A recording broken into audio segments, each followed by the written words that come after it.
Chers amis, bienvenue sur cette chaîne, ça faisait longtemps. Nouveau cadre, nouvelle ambiance, petite musique sympathique. Content de vous retrouver les amis. Alors, de quoi va-t-on parler aujourd'hui? Eh bien, on va parler du dernier discours de Macron sur la censure des réseaux sociaux. Donc, la censure, c'est le nouveau gros sujet d'actualité en France en ce moment. Après la fiscalité et l'imposition délirante sur tout et n'importe quoi, je vous rappelle que la France est l'un des pays les plus taxés au monde. Eh bien, maintenant, on va censurer à plein de tubes.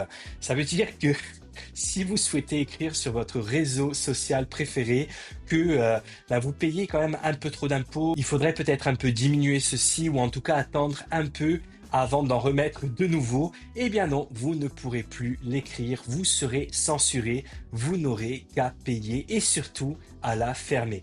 Donc voilà les amis, on va parler de ça ensemble. J'espère que vous êtes prêts, moi je suis prêt, donc allons-y. Allons-y, quoi. Est-ce que vous vous souvenez de ce charmant monsieur? C'était à l'époque du pass sanitaire. Je ne sais plus si c'était en 2021 ou 2022, mais bref, c'était pendant cette période hallucinante du Covid, des vaccins et donc du pass, où le monde est devenu fou pendant quelques mois, voire quelques années, où on ne reconnaissait plus ses amis, ses collègues, parfois des membres de sa famille. Et c'était à cette époque où déjà il y avait une très grande censure. On ne pouvait pas prononcer les mots que je viens de prononcer, Covid, vaccin, pass sanitaire parfois, car en général les grandes entreprises américaines telles que Twitter, Facebook vous censuraient automatiquement. Aujourd'hui, c'est beaucoup mieux. Depuis l'administration Trump et surtout depuis que Musk a racheté Twitter, donc c'est devenu X, la liberté d'expression a pu enfin respirer un peu plus, sauf qu'en France, on fait exactement l'inverse de ce qui se passe aux États-Unis. On ne suit pas les États-Unis sur un tas de points, sur la politique évidemment, sur la liberté d'expression, je viens de le dire, et même sur la notion que l'on a de l'argent. C'est un peu bizarre d'être en France en ce moment. On a l'impression de ne pas suivre ce qui se passe dans le monde, en fait, d'être à la traîne. C'est un sentiment qui est très désagréable, pour tout vous dire. Mais bref, l'époque de ce charmant monsieur qu'on a vu en vidéo, c'était une époque de censure, une époque où on ne pouvait émettre absolument aucun doute concernant les vaccins, sachant que pour la petite histoire, moi je me suis toujours vacciné, surtout étant petit.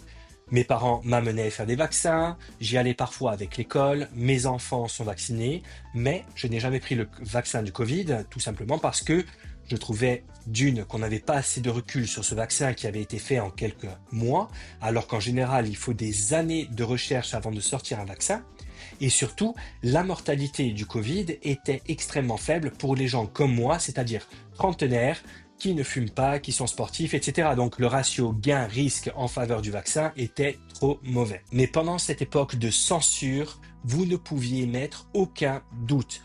Il fallait avoir le même discours. Et pourquoi je parle de ça? Eh bien parce que la censure qui nous sera certainement proposée à partir de l'an prochain par le gouvernement français ressemblera certainement à la censure qu'il y a eu pendant les années Covid.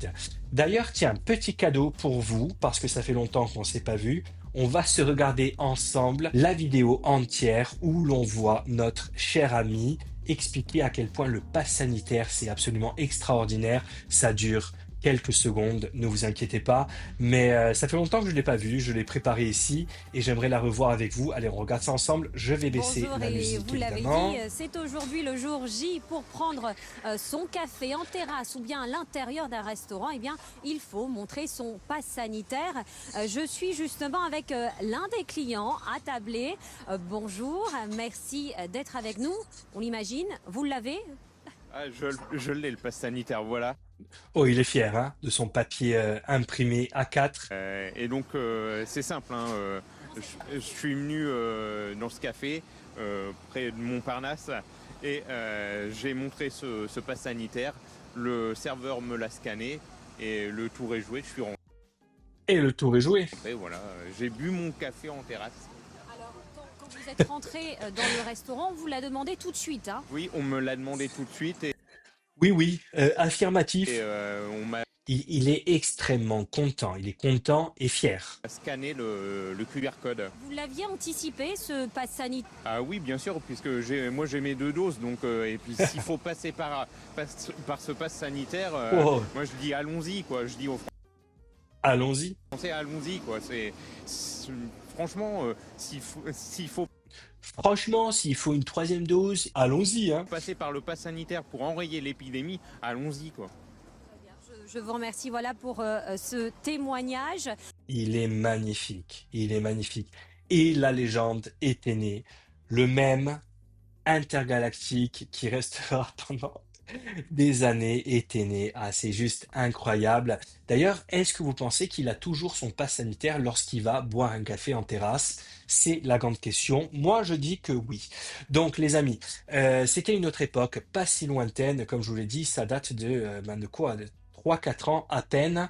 Et on pensait que c'était révolu, hein, cette époque de la censure, mais non, apparemment, on va à nouveau y rentrer. Donc voilà, bienvenue en France, le pays de la fiscalité délirante, de l'insécurité et de la censure. C'est pour bientôt. Donc écoutons Macron de suite et puis on va Aux réseaux analyser sociaux. ce qu'il dit. Quand on a des enfants qui sont exposés 4h40 par jour aux réseaux sociaux, quand on a les moins de 40 ans qui s'informent très... Oui, alors 4h40, je ne sais pas si c'est la réalité, mais ça ne m'étonnerait pas. C'est vrai que c'est beaucoup trop et là-dessus, il a raison. Je n'hésiterai pas à dire si je suis d'accord avec lui sur certains points. Par exemple, c'est vrai que censurer certains propos extrêmes sur Internet, oui, je comprends. L'anonymat sur Internet, c'est vrai que ça se discute, mais globalement, je pense que il va dire un peu du caca, quoi. majoritairement sur les réseaux sociaux et de plus en plus. Quand on a ce temps d'exposition qui s'est accru pendant la période Covid et après, quand on a depuis 2 ans maintenant l'IA générative qui arrive dans nos démocraties, on peut... Oui, sachant qu'il parle du Covid, donc encore une fois, je découvre la vidéo avec lui. Pendant le Covid, je suis désolé, mais qui tenait le narratif? Justement, comme je vous ai dit tout à l'heure, les gens qui commentaient sur les réseaux sociaux étaient ban direct. Vous étiez exclus. Ça ne m'est pas arrivé, ma chaîne YouTube n'existait pas encore, mais il y a plein de créateurs que je suivais, des gens pas du tout extrêmes, qui, lorsqu'ils disaient le C-word, se faisaient dégager direct. C'est arrivé à beaucoup de monde. Et d'ailleurs, il me semble que c'est Facebook et est-ce que YouTube aussi l'a fait? C'est pas impossible qu'en tout cas quelques réseaux sociaux se soient excusés récemment sur la gestion du Covid, où ils ont expliqué qu'ils ont viré plus de gens qu'il en fallait, quoi. Plus de gens que de raison. Donc, non, je suis désolé, pendant le Covid, il y a eu de la Pas censure. faire comme si tout ça n'avait pas totalement changé, parce que les gens qui nous informent, par lesquels on s'informe, ne sont pas des médias libres et indépendants. Et la confusion est là. Et c'est pas parce qu'on va chercher l'information par ces réseaux, qu'ils soient TikTok, X, Instagram ou autres, qu'il n'y a pas un énorme problème à la clé, c'est que ces gens n'ont pas sélectionné l'information comme des médias, ils n'ont pas vérifié comme des journalistes, mais surtout, ils n'ont aucune responsabilité quant à cette information qu'ils me donnent, et ils ne sont pas faits pour partager de l'information. Et notre bêtise est là. C'est-à-dire que ce sont des... D'accord, en gros, ce qu'il dit, c'est qu'il y a beaucoup de comptes sur les réseaux sociaux qui donnent des informations, mais qui ne sont pas légitimes à le faire. Sauf qu'il y a deux choses. La première, c'est est-ce que les médias nationaux qui sont financés par des gens de gauche ou de droite, en général des gens qui ont beaucoup d'argent, il y a quelques personnes qui contrôlent les médias en France. Est-ce que ces médias sont plus légitimes que les médias indépendants sur les réseaux sociaux? C'est déjà la première question. Et ensuite, il faut savoir que les médias qui donnent des informations sur les réseaux sociaux, s'ils donnent une mauvaise information, puis deux, puis trois, qu'est-ce que font les gens? Eh ben, les gens vont se désabonner parce qu'ils ne veulent pas des fausses informations. Et ça se saura très vite si un compte donne des fake news, des mauvaises informations. Donc le tri sera fait très vite. Et les petits comptes sur les réseaux sociaux qui ne sont pas financés par l'argent du contribuable, comme c'est le cas pour la majorité de nos médias, croyez-moi, ils vont réfléchir à deux fois avant de publier des fausses informations. Donc oui, ça peut arriver, mais après, je veux dire, non seulement il y aura une espèce de régulation automatique des comptes sur les réseaux sociaux, mais aussi des gens qui, comme vous, comme moi, vont aller chercher les bonnes informations. Je veux dire, moi, ça m'arrive plein de fois de lire des informations et je sais déjà que c'est des fake news, d'accord? Juste la manière dont c'est tourné, le compte qui publie ça, donc il y a quand même pas mal de moyens de s'en prémunir. Par contre, il arrive aussi que des grands médias donnent des fausses informations. C'est déjà arrivé, d'accord, qu'il y ait des informations biaisées ou erronées sur des grands médias. Donc, ouais, je suis moyennement Plateformes qui convaincu. sont faites pour vendre de la publicité individualisée. C'est comme ça qu'ils gagnent de l'argent. Ils gagnent Oui, d'accord, mais comment gagnent l'argent des médias principaux en France? Ils gagnent de l'argent avec de la pub. La vente de leurs journaux, c'est pas beaucoup, mais ils gagnent de l'argent en se gavant de subventions. Comment veux-tu, Manu, qu'ils soient complètement partiaux en touchant les subventions que toi et ton gouvernement leur versent? pas en vendant un numéro de journal ou un abonnement. Ils vendent de la publicité individualisée. C'est pas un Oui, c'est pas un crime, merci. Est-ce que vous vous souvenez de Macron faisant de la boxe, parce qu'il boxe, Manu, avec un bras comme ça? J'ai pas pris la photo, mais attendez, je vais vous la trouver direct. C'est là la photo. On en parle? C'est pas de la désinformation par hasard? Et elle vient de qui cette photo?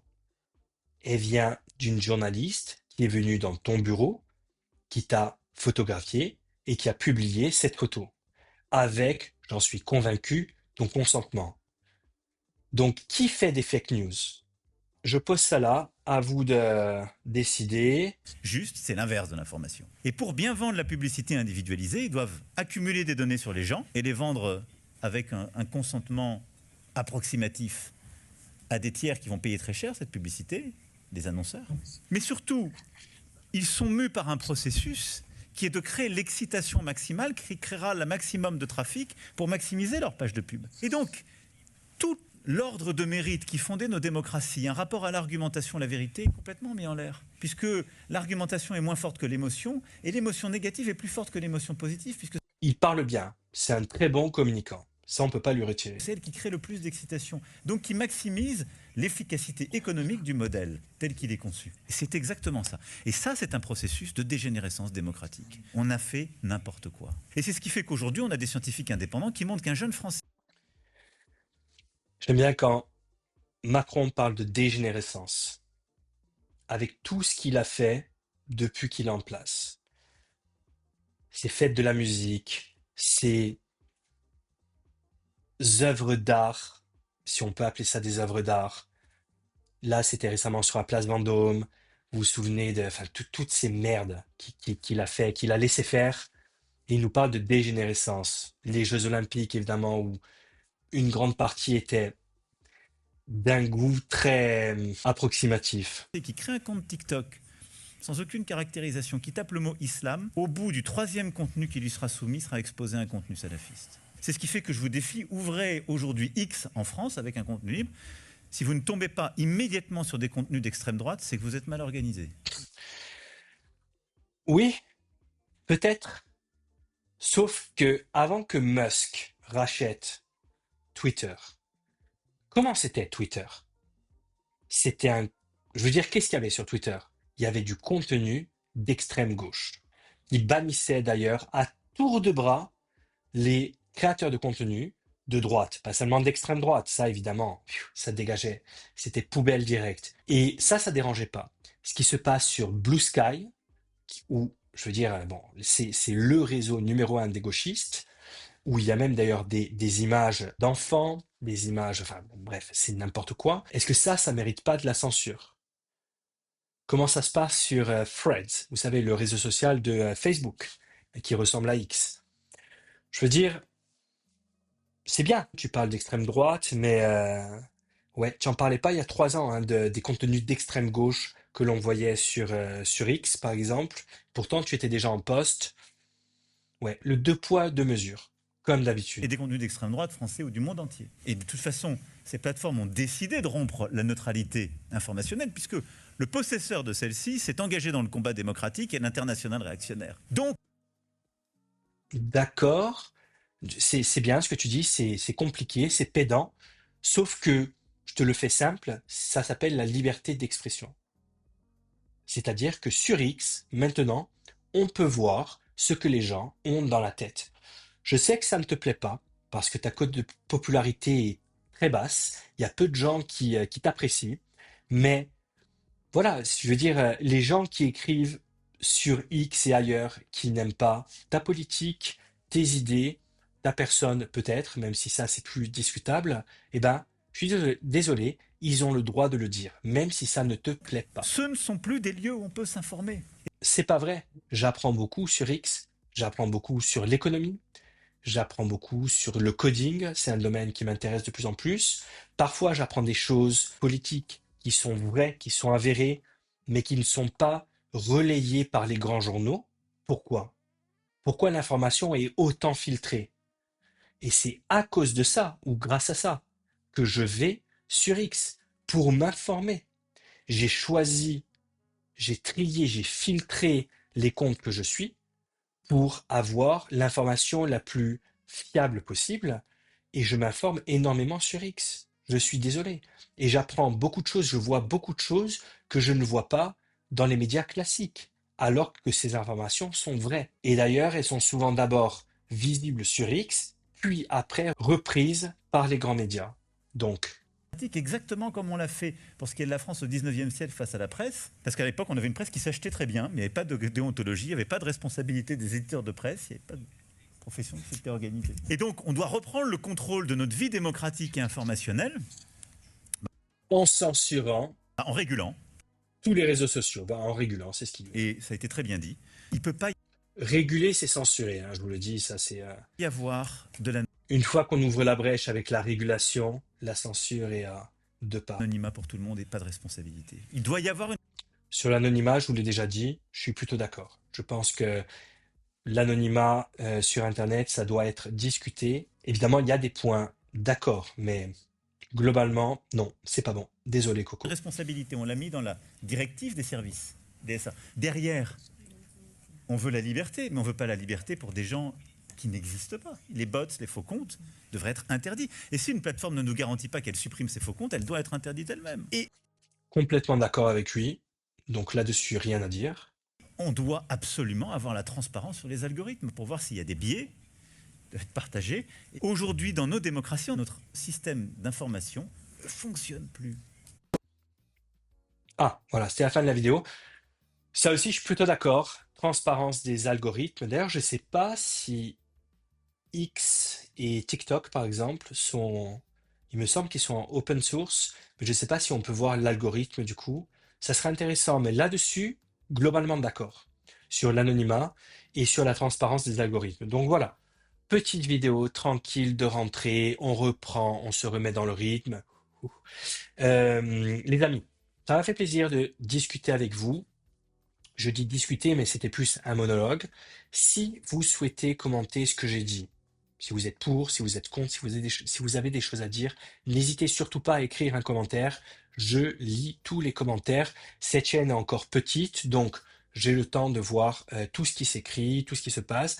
Parfois, je ne vois pas certains commentaires. Je ne sais pas pourquoi YouTube, apparemment, je ne pense pas qu'ils bloquent les commentaires, mais ils ne sont pas visibles pour moi. Il faut que j'aille les chercher. Enfin, je tombe dessus par hasard. Voilà, c'est assez spécial, mais en tout cas, j'essaye de tous les lire. Je vous remercie d'avoir écouté cette vidéo. On va faire d'autres vidéos dans ce genre où on va rentrer encore plus en profondeur. Là, on a fait ça quand même assez vite fait, mais ne vous inquiétez pas. On va reparler de censure tout simplement parce que ça arrive à grands pas. C'est certain. Je vous embrasse, à bientôt.